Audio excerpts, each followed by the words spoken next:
मंगल का माँ गंगा मैया का पवित्रतम गीत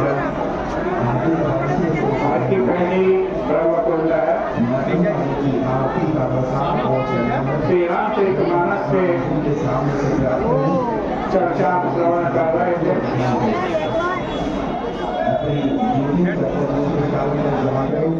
भगवान श्री राम जी महर्षि भरद्वाज जी से पूछ लेते हैं,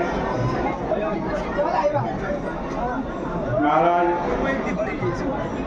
शास्त्रों में अलग अलग मार्गों का वर्णन किया गया है।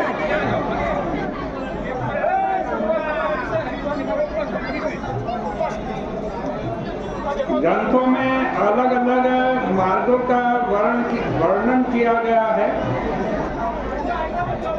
परंतु आप बतलाइए। कभी नाग हम कहीं मत जाई, मेरे लिए कौन सा मार्ग ठीक है?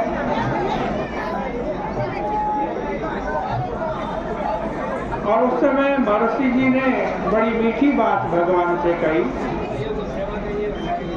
उन्होंने कहा कि सुगम सकल मग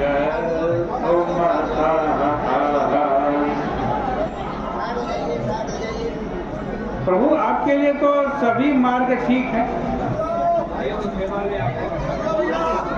इस उत्तर के पीछे महर्षि भरद्वाज जी का अभिप्राय था कि व्यक्ति तो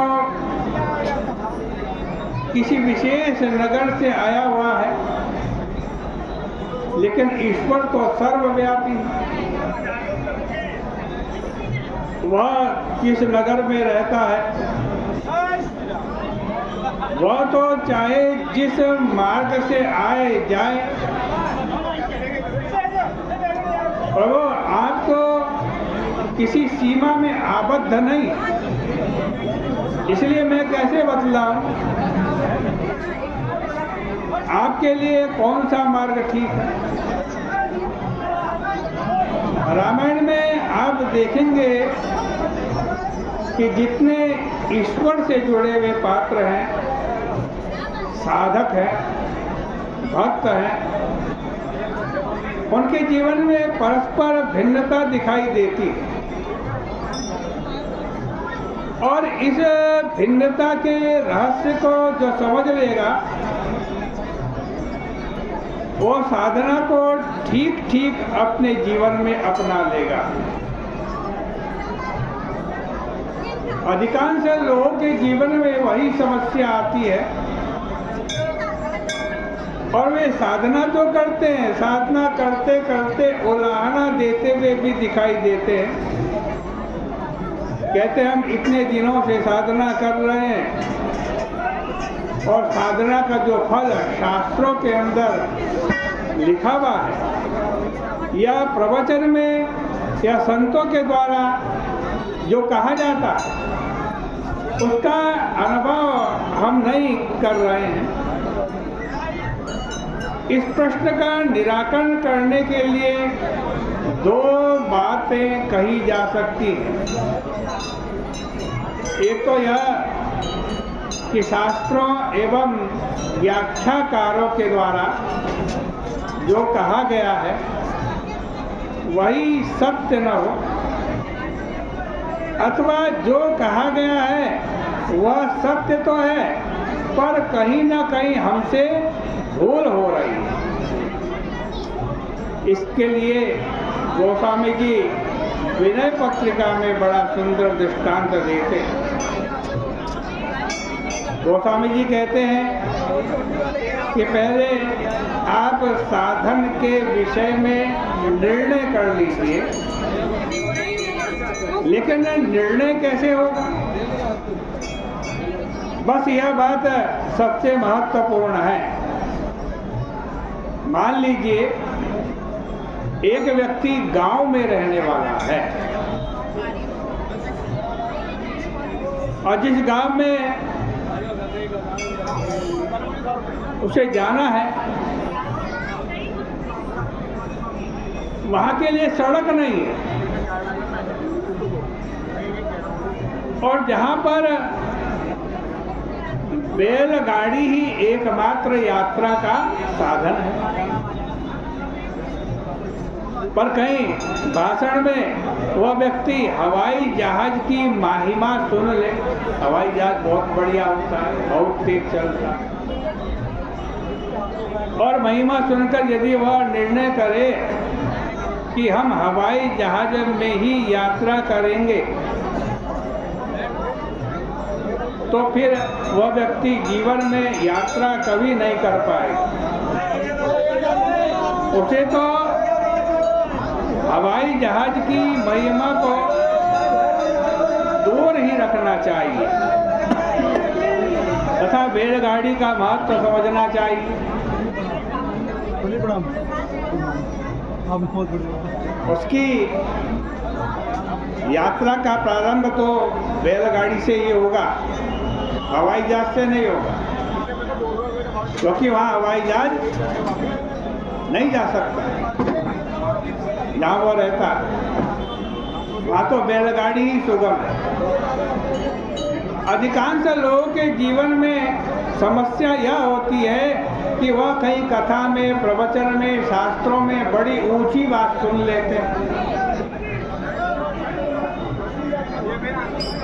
उनको वो बात बड़ी अच्छी लगती है और उसी बात को अपने जीवन में उतारना चाहते हैं। कई लोग तो पूछते हैं कि सबसे ऊंची बात क्या है। मैं कहूँगा कि आप यह पता बिल्कुल मत लगाइए कि सबसे ऊंची बात क्या है, अभी तो आप यह पता लगाने की चेष्टा कीजिए कि हमारे लिए सबसे ऊंची बात क्या है। आप कहाँ हैं, सबसे पहले इस बात पर विचार कीजिए, क्योंकि आप जहाँ बैठे हुए हैं वहीं से साधना प्रारंभ कीजिए। इसी बात का महत्व बताते हुए गोस्वामी जी विनय पत्रिका में लिखते हैं, धरु को डर महबसी विहंगा, धरु काटे मरई न जैसे, साधन करई विचारहीन, मन शुद्ध होई नहीं तेसे।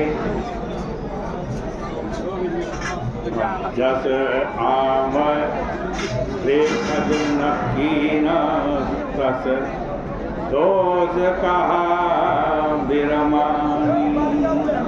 बड़ी सुंदर बात कही तुलसीदास जी, क्या कहते हैं। रामचरितमानस के उत्तरकांड में जहाँ गोस्वामी जी आज मानसिक रोगों का वर्णन कर रहे हैं कि मन के बहुत सारे रोग होते हैं, वहाँ पर वे अत्यंत सांकेतिक वर्णन करते हैं। इसे हम यूँ कह सकते हैं जैसे रोग दूर करने के दवा, वैद्य तथा पथ्य, ये तीन साधन हैं, और हमें यह स्पष्ट दिखाई देता है कि रोग की ठीक ठीक पहचान करने वाला वैद्य अथवा डॉक्टर यदि नहीं मिले तो आप ठीक नहीं होंगे। और आपको वैद्य अच्छा मिल जाए, बहुत अच्छी दवा बताने वाला मिल जाए, लेकिन आप बाजार में जावें दवाई ही नकली मिले तो वो नुकसान किस काम का। और यदि असली दवा भी मिल गई, उसे लेकर हम खाने भी लगे लेकिन जितनी हम दवाई नहीं खा रहे उससे ज्यादा हम कुपथ्य कर रहे हैं। तो फिर क्या वो फायदा करेगी? नहीं करेगी।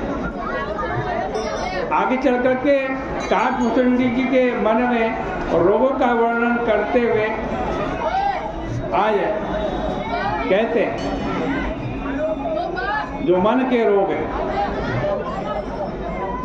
मन के रोग को दूर करने के लिए सबसे पहले डॉक्टर की ढूंढी, वैद्य को की। मन के रोगों को दूर करने वाला वैद्य कौन है? डॉक्टर कौन है? सद्गुरु वैद्य वचन विश्वासा। सद्गुरु वैद्य है।